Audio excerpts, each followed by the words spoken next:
Bienvenidos y bienvenidas a un nuevo episodio de Espacio Cerebrito.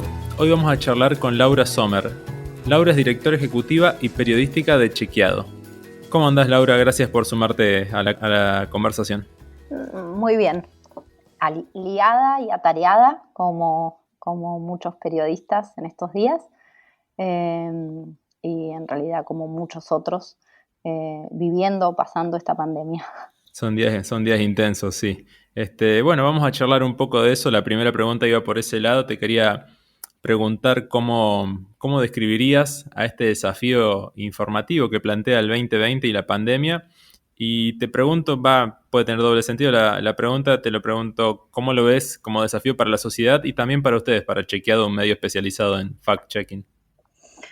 Bueno, este año 2020 va a quedar, digamos, en el registro como el año en el que la Organización Mundial de la Salud acuñó el término infodemia, que es el concepto que utiliza para referirse a la sobreabundancia informativa y a la circulación masiva de noticias falsas, o lo que los chequeadores llamamos desinformación, vinculado a la enfermedad, a la COVID-19 y a la pandemia, y que tiene como problema que aumenta la angustia de la gente y el miedo de la gente. Y entonces por eso mismo la Organización Mundial de la Salud, que no es necesariamente alguien que trabaja con medios o como cuestiones informativas, llama y plantea, bueno, no solo tenemos que combatir al virus que provoca la COVID-19, al SARS-CoV-2, sino también combatir a la infodemia. En ese sentido, ¿qué rol o qué papel o qué desafío tenemos particular en Chequeado? Enorme, te diría. ¿Por qué? Porque la desinformación es uno de nuestros focos desde hace algunos años. Empezamos a trabajar en el año 2014 con una sección que nosotros llamamos Falso en las redes, donde la característica distintiva de estos contenidos era que no siempre tienen un autor conocido, ¿no? La desinformación no es transparente. Uno a veces está todo el mundo hablando de alguna cuestión o circulando una foto o un video, y por más de que intentamos saberlo, no tenemos claro quién lo originó. Y entonces, en ese sentido, el trabajo que venimos haciendo desde 2014, en este año en particular, se vuelve más intenso, pero además creemos más crucial, porque a diferencia de lo que puede pasar con la desinformación en periodo electoral o con la desinformación que pueda afectar por ahí a la reputación de una empresa, una organización o el sistema político mismo, en el caso de la infodemia se vincula con cuestiones de salud que pueden poner en riesgo la vida. Y no estoy siendo exagerada. ¿Por qué? Porque hay, por ejemplo, 2 casos de 2 personas en Nigeria que por considerar válido un contenido que circulaba y que recomendaba un medicamento, murieron por sobredosis de ese medicamento, que no solo no curaba la COVID-19, sino que le generó paros al corazón, o porque la gente puede creer en los contenidos estos que circularon muchísimo, de que las gárgaras con agua y sal curan el virus, o que las dietas alcalinas, o etcétera, y entonces sobreconfiarse, porque la verdad que si es un virus que uno puede curar con agua caliente y sal, no sé cuánto la gente puede tomarse en serio todas las medidas de precaución, de distanciamiento, o Imagino también que sumado a eso también tiene mucho que ver el tema de que es un virus del que no conocemos tanto y todo el tiempo se está aprendiendo y no hay tantas certezas. Cada vez hay más, por suerte, pero al principio era muy difuso todo.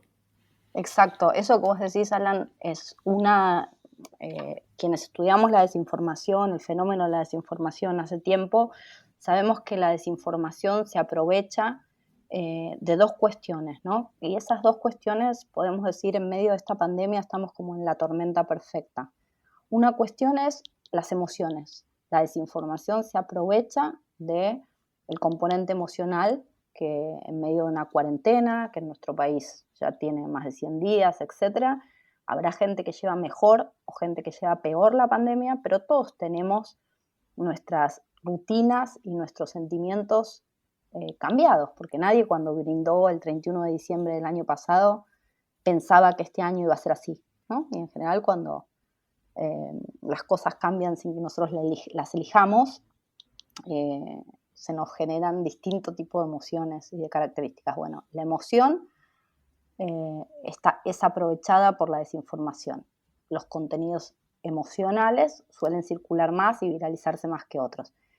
Y el segundo aspecto, que es el que tiene que ver con lo que vos decías, es que la desinformación se aprovecha de los vacíos informativos, de la incertidumbre.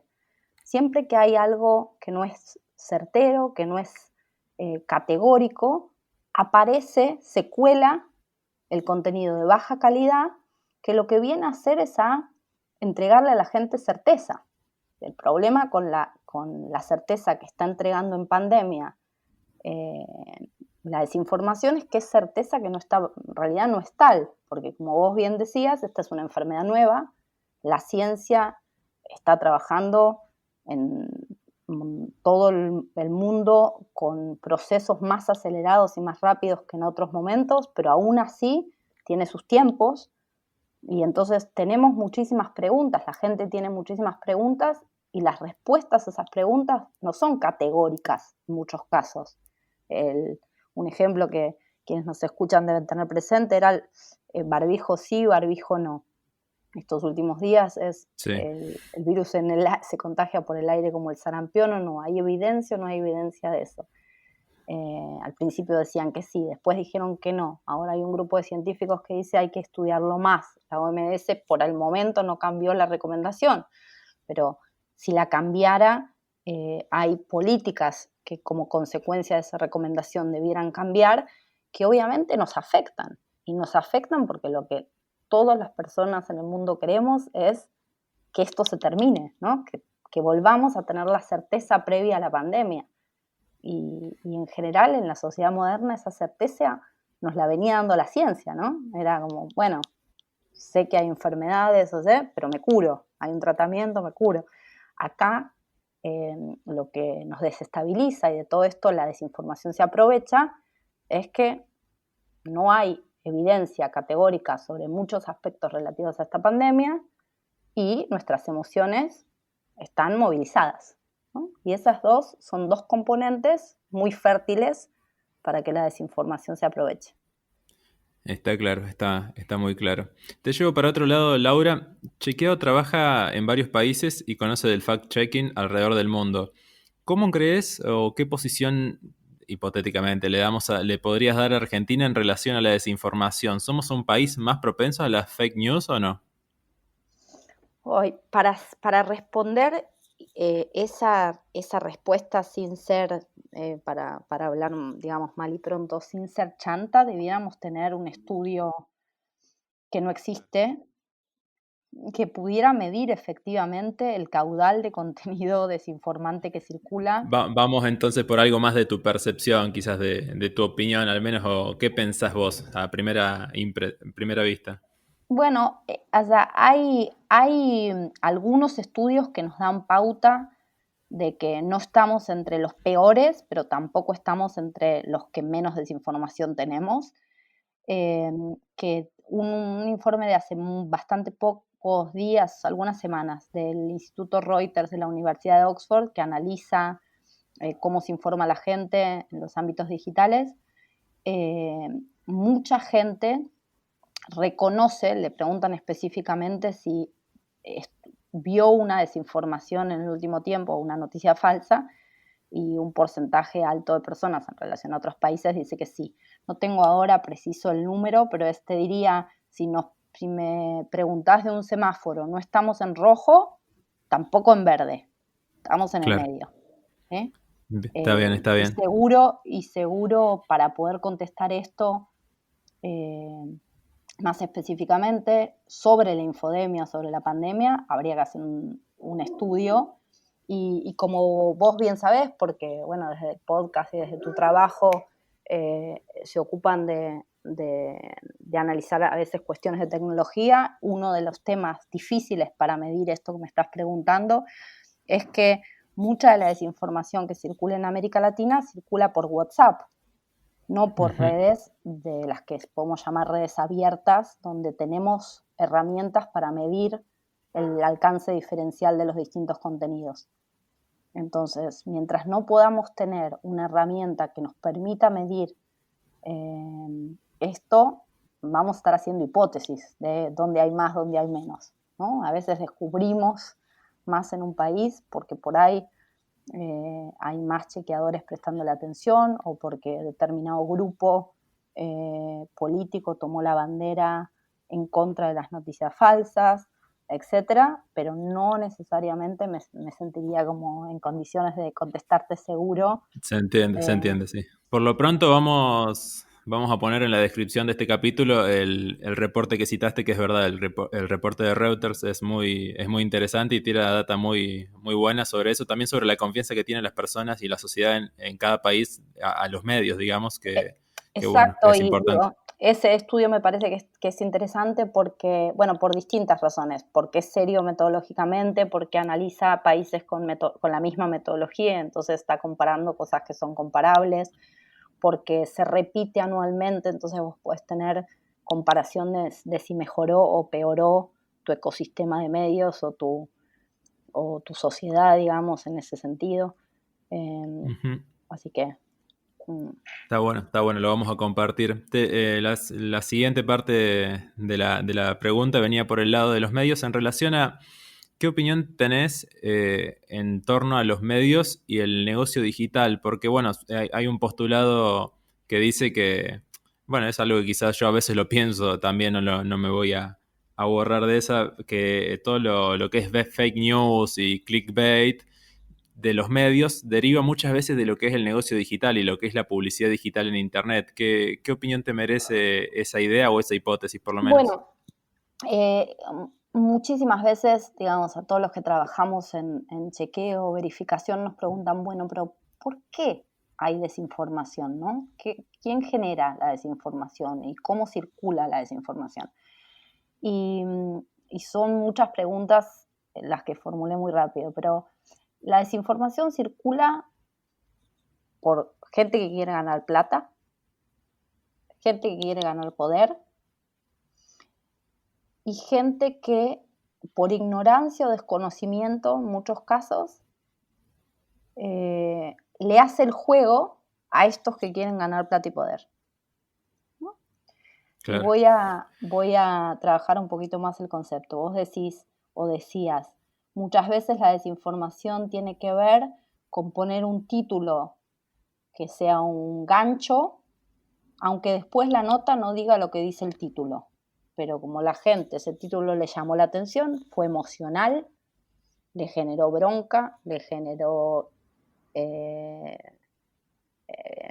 tristeza, le generó, no sé, especial emoción, hace clic y después el texto dice otra cosa, pero en el medio alguien facturó, ¿no? Alguien recibió alguna plata. Ese sería como el caso de generación de desinformación para ganar dinero. El caso de generar desinformación para ganar poder es el que por ahí más fácilmente vinculamos cuando aparecen desinformaciones de un político y se logra probar que la está moviendo y probablemente generando el político opositor a ese, que a veces es del mismo partido, de otra línea interna o de otro partido, ¿no? Ujú.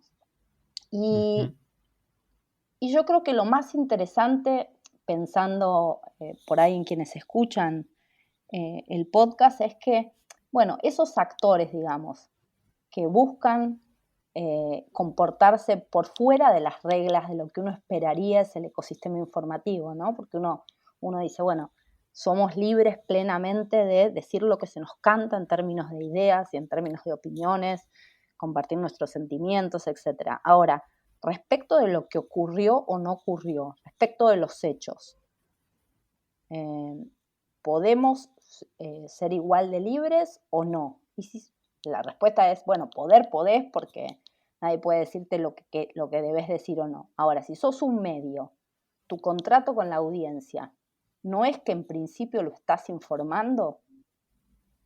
¿Y Claro. qué se entiende por informando?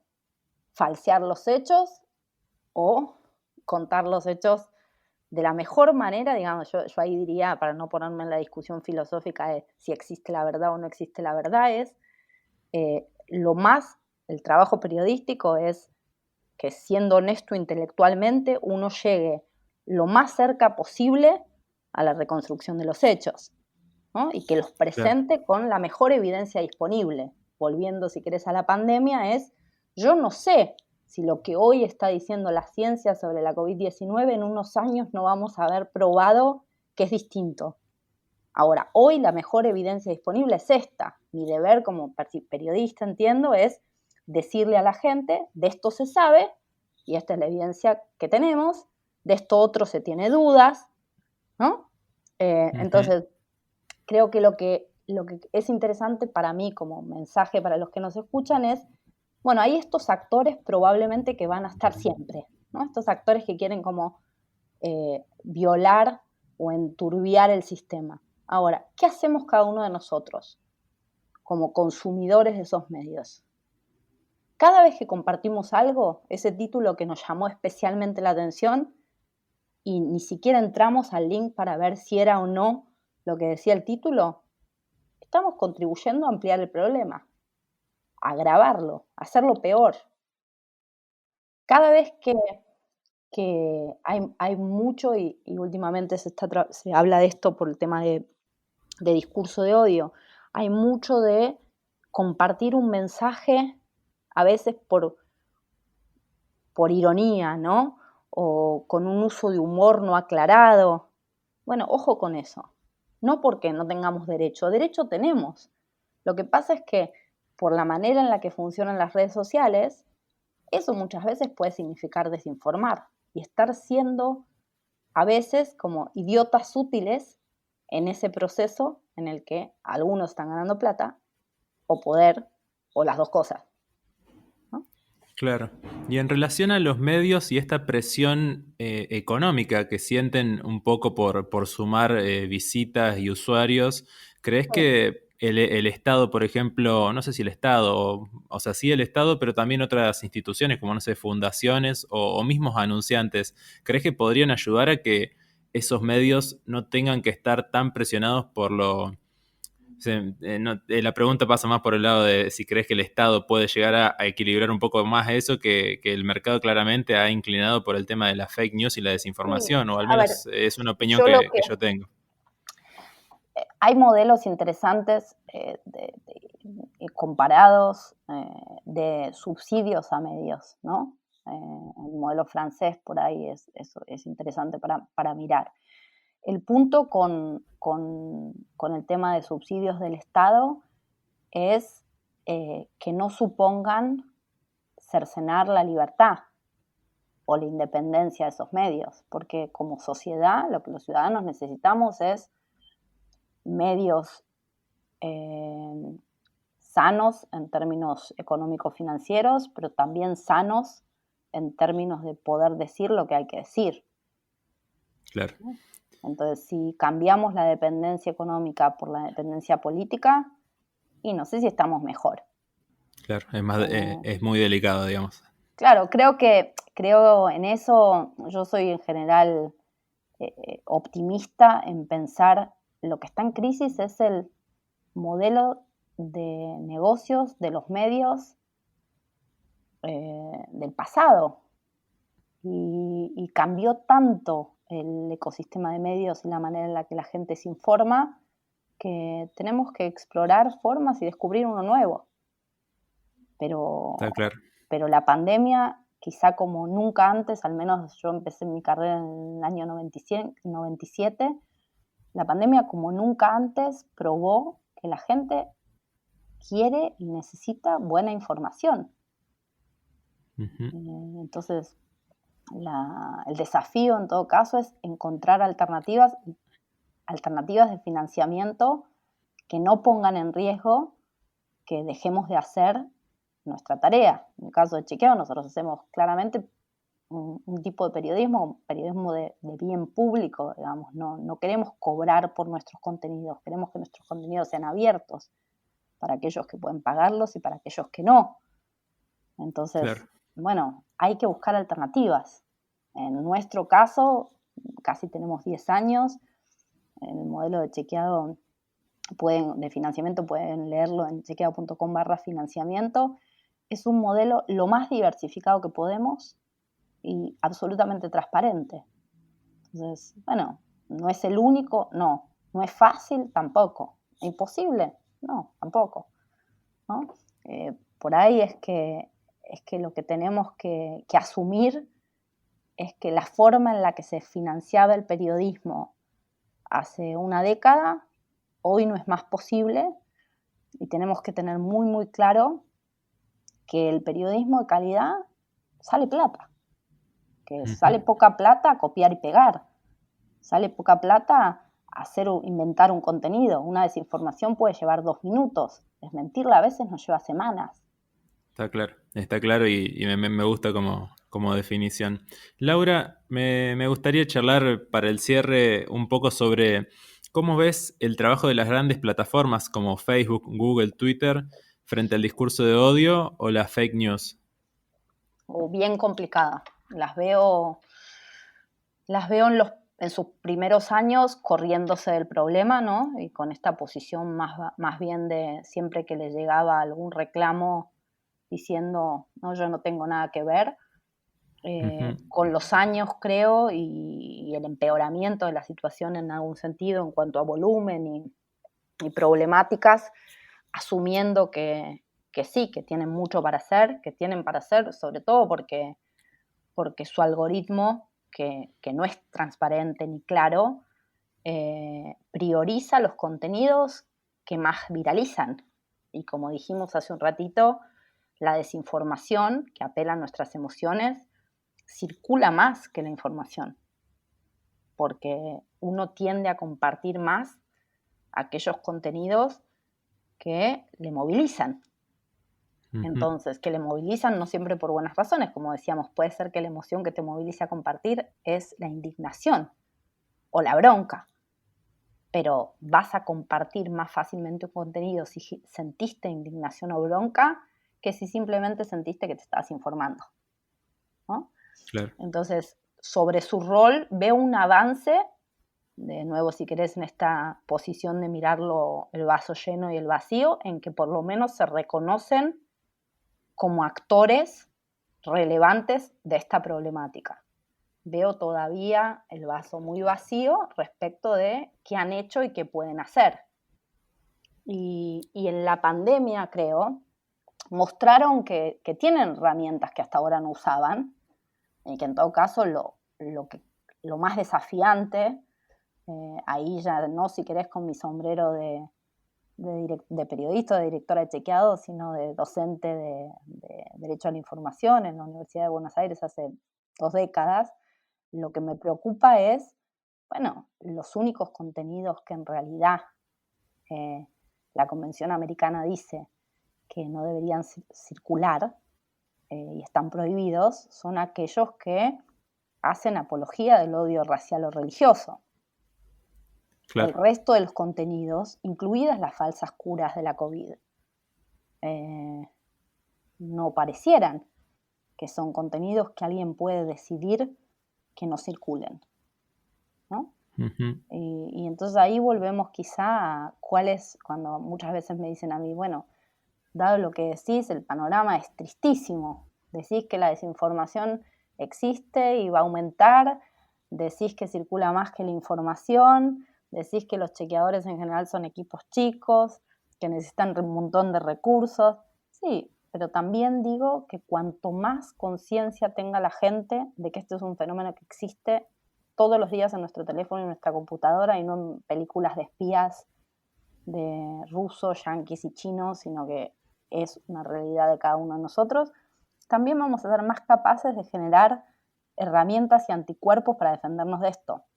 Nosotros durante la pandemia lanzamos una campaña que, bueno, 2 en la misma línea. Una que planteaba esto de mucha gente nos dice, comparto por las dudas, ¿no? Cuando le preguntas, ¿por qué compartiste ese contenido si ni lo leíste? No, por las dudas. Me llamó la atención y entonces por las dudas lo reenvié. Bueno, el por las dudas tendría que ser al revés. Por las dudas no comparto. compartí claro, sensaciones, emociones, ideas. Ahora, todo lo que tenga que ver con información, sobre todo vinculado a temas de salud, en medio de una pandemia, con una enfermedad nueva, cuidarnos es no compartirlo, salvo que estemos seguros de que esa información chequeada, verificada, de una fuente autorizada. Y la otra campaña que hicimos, que le hicimos, fue una campaña global de Naciones Unidas, hicimos como un challenge que se llamaba Pause o Pausa Challenge, que apelaba a esto de pausa, pensar antes de compartir.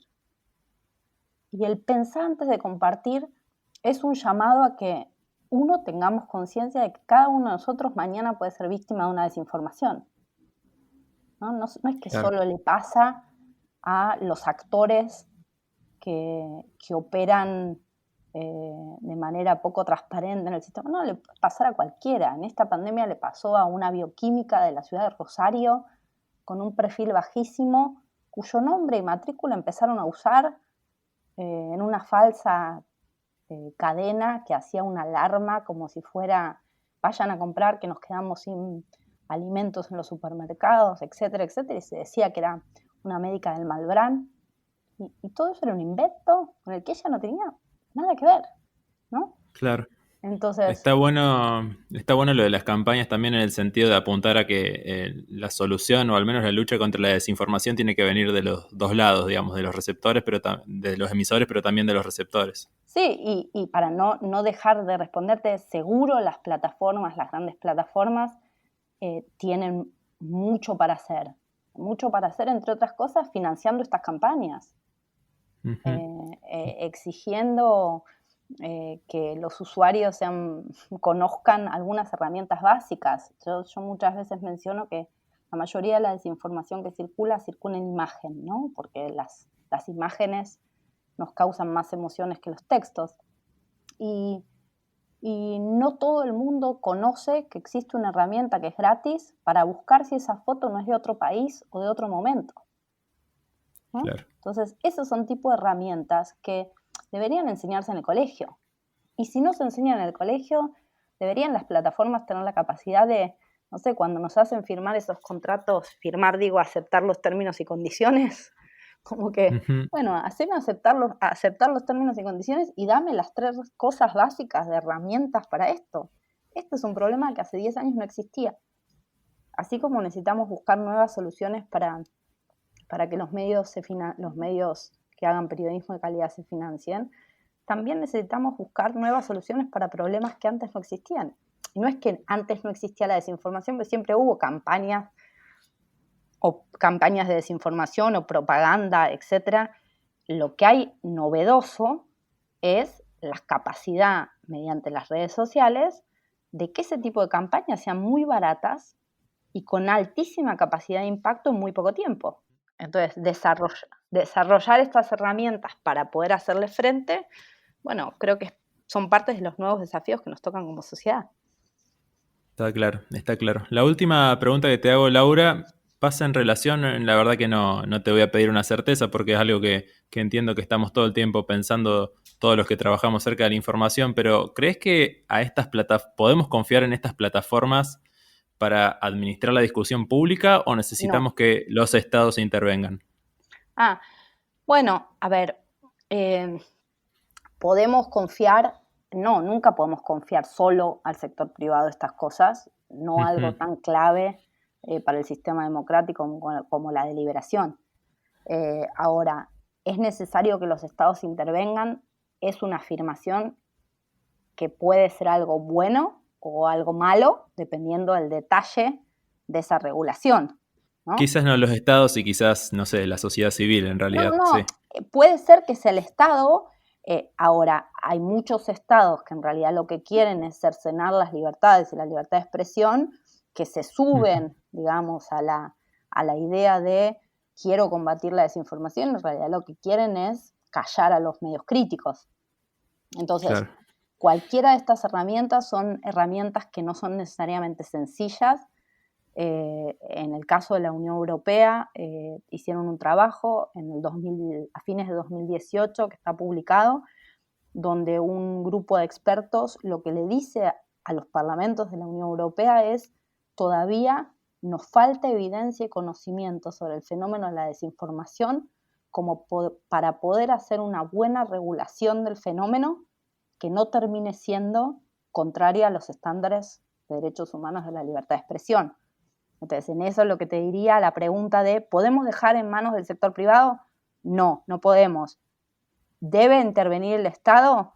Bueno, déjame ver con qué intervenciones. Debe intervenir el Estado siempre y cuando respete los principios de derechos humanos de las convenciones vigentes. Si no, bueno, por ahora que no haga un remedio que sea peor que la enfermedad. Digo, sin ir más lejos, en Brasil están discutiendo una ley contra la desinformación que es bien difícil, ¿no? Bien compleja.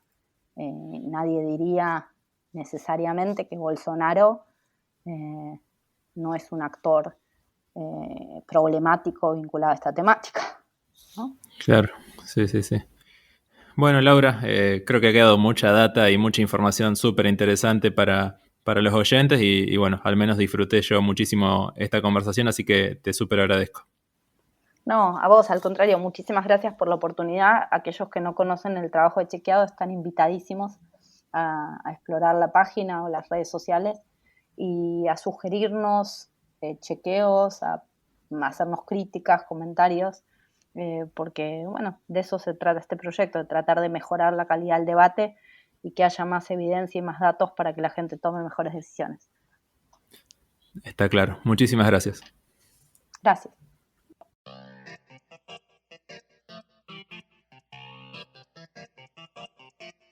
Pueden escuchar los episodios anteriores de Despacio Cerebrito en Spotify o en la web de Parque Podcast. Si gustan de lo que hacemos, les invito a considerar suscribirse a Club Parque para darnos una mano en esto de seguir generando contenidos. Puede ser con 100 pesos mensuales, 150, 200 o lo que puedan. Todo nos ayuda para hacer no solo esta serie, sino todas las que encuentran en nuestra web.